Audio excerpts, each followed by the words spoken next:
ये उस दिन जब घटना हुई वहाँ पे गांधी मैदान से लेके जाया गया है, तो मैं वहाँ पे स्थल पे नहीं था। मुझे पता चला तो मैंने तब ये भी नहीं पता चल रहा था कि लेके कहाँ जा रहे थे। मैक्सिमम मैंने जिसको फोन लगा सब बोले पता नहीं भैया कहाँ लेके गए, एम्बुलेंस में लेके गए, कहाँ लेके गए, हम लोग यहाँ देख रहे हैं वहाँ देख रहे हैं, किसी को नहीं पता था। तो किन्हीं कारणों से कैसे भी करके मैंने अपने तरीके से उसको पता लगाया कि वो एम्स की तरफ जा रहे हैं। मैं वहां से तुरंत निकला, इनके एम्स पहुंचने के 15-20 मिनट में पीछे मैं भी वहां पहुंचा। जब पहुंचा तो पहले रोका गया, भाई कहाँ जा रहे हैं, क्यों जा रहे हैं। तो मैंने कहा भाई हॉस्पिटल जाने भी नहीं देंगे, क्या हो गया। तो नहीं सर हम तो आपको जानते हैं, अब तो इसलिए रोक रहे क्योंकि पहचान गए हमको।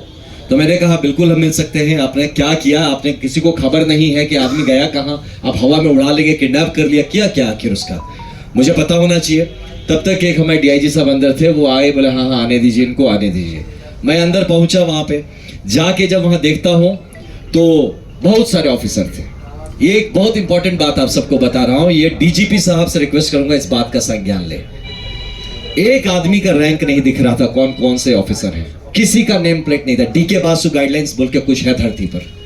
ये डीके बासु, मैं खुद ऑफिसर रहा हूं, मैं जानता हूं कि आप अरेस्ट, डिटेंशन, ये सब जो प्रोसीजर्स का तरीका होता है। इतनी अनप्रोफेशनल पुलिस मैं मतलब धरती पे नहीं सोच सकता कि भारत में आज भी ये सही में ये बिहार का वो जो गाना था, आइए बिहार में ठोक दे कट्टा कपार में, यही पुलिस कर रही है। इतनी अनप्रोफेशनल। मैं रैंक क्या है, नाम क्या है, कौन है, किसी को नहीं पता। ये तो बैंड ऑफ कौन है, हमको क्या पता, कोई बहरूपिया हो, कोई गुंडे हो, ये सच में पुलिस थी या नहीं, एक बंदे का नहीं दिख रहा था। आधे से ज्यादा ने कैप नहीं पहना था। बिहार पुलिस भी है कि नहीं पता नहीं, अब है कौन। तो वहां मैं सबसे पूछ रहा भैया आप कौन है, क्या है, हाँ बताया जाएगा। वहां पे आते हैं, रूम में मैं बैठा था, आके कहते हैं आपको मेडिकल टेस्ट करना होगा। प्रशांत जी पूछ रहे हैं किस केस में लाए हैं मेरे को, बताया जाएगा। अरे व्हाट इज बताया जाएगा, आपके कुछ नेचुरल राइट्स, फंडामेंटल राइट्स है ना, आपको पता तो होना चाहिए आप डिटेन हुए हैं, आपने मुझे अरेस्ट किया है, बताया जाएगा।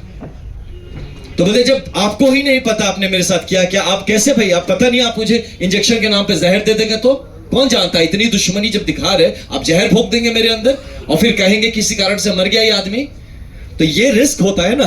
तो वो आदमी कैसे बोल दे कि हाँ आप मेरे शरीर के संग आप चेकिंग करिए, कुछ भी करिए, आप प्रिक करिए, कौन जानता है उस नीडल में क्या लगा के प्रिक करेंगे। तो ये सब का गारंटी आप कैसे आप उस आदमी पे भरोसा कर सकते हैं जो कि अपना आइडेंटिटी डिस्क्लोज करने को तैयार नहीं कि वो है कौन जिसने डिटेन किया है। हमें क्या पता वो बिहार पुलिस है कोई और है। तो ऐसे सिचुएशन पे ये प्रशांत जी कहते हैं कि भैया आप हमको पहले बताइए कि हमको लाए क्यों है, आप कौन से केस में लाए हैं, कोई पुराना केस है, नया केस है, केस का नंबर बताइए, आप हमारे चार्जेस बताइए, कहां लेके जाएंगे यहां से ये बताइए, मुझे इन्फॉर्म तो करिए किसी को कि भाई हम कहां पे हैं। हमको फोन नहीं करने दिया जाए, भैया फोन मत करिए सर, फोन ऑफ रखिए। आप हमारे कम्युनिकेशन नेटवर्क बंद कर देते हैं। मैं फिर बोला ठीक है बाहर, मुझे बोले प्रशांत भैया के काम करिए, आप चलिए बाहर थोड़ा संभाल दीजिए, मीडिया के भी बंधु होंगे उनको बता दीजिए कि हम सेफ है, लोग में घबराहट ना आए किसी तरह का। ये आदमी लगातार सोच रहा है कि किसी तरह का विश्रृंखला नहीं होनी चाहिए, पीस मेंटेन रहना चाहिए। आप आनंद जी बाहर जी और सबको बताइए सब ठीक है, सब कोई घबराने की बात नहीं है। He was trying to make things peaceful और पुलिस उसको और उस पे डाले जा रही है घी। हम निकल रहे, सर थोड़ा आप बैठ जाइए सर। हम बोले क्यों डिटेन कर रहे हो, नहीं सर आप थोड़ा रुक जाइए, कोई सीनियर अधिकारी आ रहा है। मुझे पता है पुलिसिया तरीका है रोकने का, मैं अब उसको धकेल के तो जा नहीं सकता। मैं उससे पूछ रहा हूं अच्छा आप कौन है, सर बता देंगे सर, आप थोड़ा सा बैठ जाइए। ये सोचिए, ऐसे डीजीपी सर से मैं रिक्वेस्ट करता हूं, है ना, आपका एक जूनियर हूं मैं, आपसे रिक्वेस्ट करता हूं कम से कम बेसिक गाइडलाइन सिखाइए। ये बड़े बड़े गया मैं पुलिस अकेडमी बनाने से नहीं होता जहां आप डीके बासु गाइडलाइंस नहीं फॉलो करते हैं, और इतने बड़े हाई प्रोफाइल चीज में जहां प्रशांत किशोर जैसे एक व्यक्तित्व को आप डिटेन कर रहे हैं, अरेस्ट कर रहे हैं, साथ में खुल के बड़े बड़े ऑफिसर आके बड़े बड़े होकर चौड़े होकर रहे, 44 आदमी को डिटेन किया। पहले इसमें देखिए किसने डिटेन किया, जरा आप निकालिए। तो ऐसी परिस्थिति बन गई थी एम्स में, जहां पे ये जो एम्स से निकलने के बाद आपने देखा होगा काफी लोगों ने रोकने की कोशिश की, खोज रहे, गाड़ी में आके ठोक रहे, किस गाड़ी में है भैया, कहां है कहां है। अरे यार आप लोग, ये कैसा पुलिसिंग है जहां आपके पास मुंह है, जबान है, आप बोल सकते हैं ना, आप बताते नहीं, छुपा के क्या प्लानिंग करते हैं, इनकाउंटर करेंगे।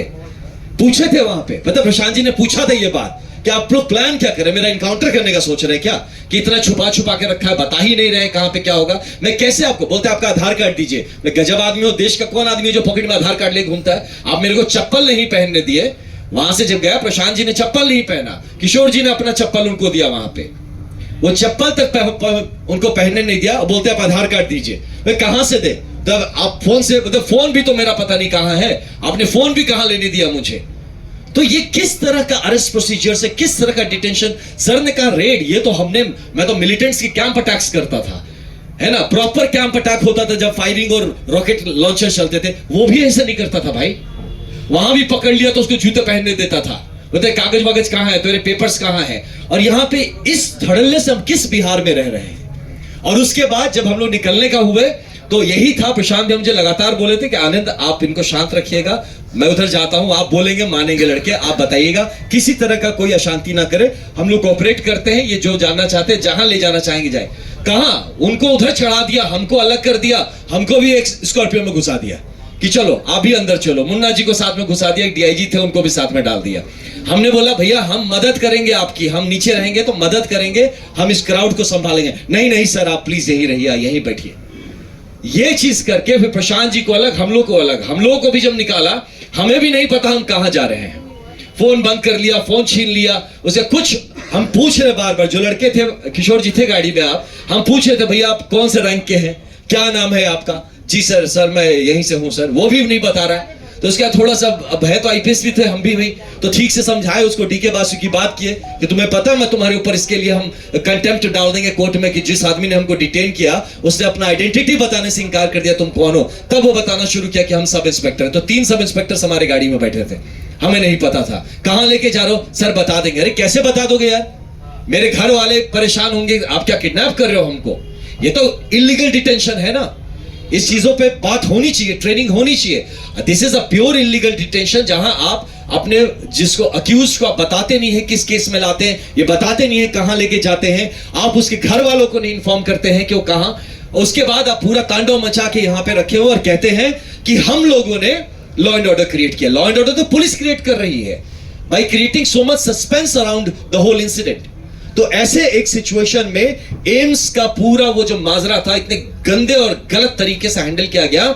वहां पे आप कह रहे हैं आधार कार्ड दीजिए, अब उनके पास आधार कार्ड नहीं, तो एम्स के बंदे बोल रहे हैं कि सर आधार कार्ड नहीं है तो हम आपको कैसे करें, हमें तो रजिस्टर करना पड़े। वो बोले हम तुमको कहां से दे आधार कार्ड? मोबाइल फोन मेरा पता नहीं, मेरा मोबाइल फोन किसके पास है, कहां पे? आप लोग जिस तरह से मुझे ये ऐसा रगड़ के ले आए हैं, पूरी तरह से घसीट के, चप्पल तक नहीं आपने पहनना दिया, और आप हमसे कह रहे हैं हम आपको कोऑपरेट नहीं कर रहे हैं, और कितना हम कोऑपरेशन करें? तो ये रही मोटा मोटी ये जो बातें रही, this has been the approach of police. ये चीज को प्लीज हाईलाइट करिए, Bihar police has failed in observing the D.K. Basu guidelines by the pronounced by the Supreme Court of India, और इस पे इनको जवाब देना पड़ेगा। Thank you.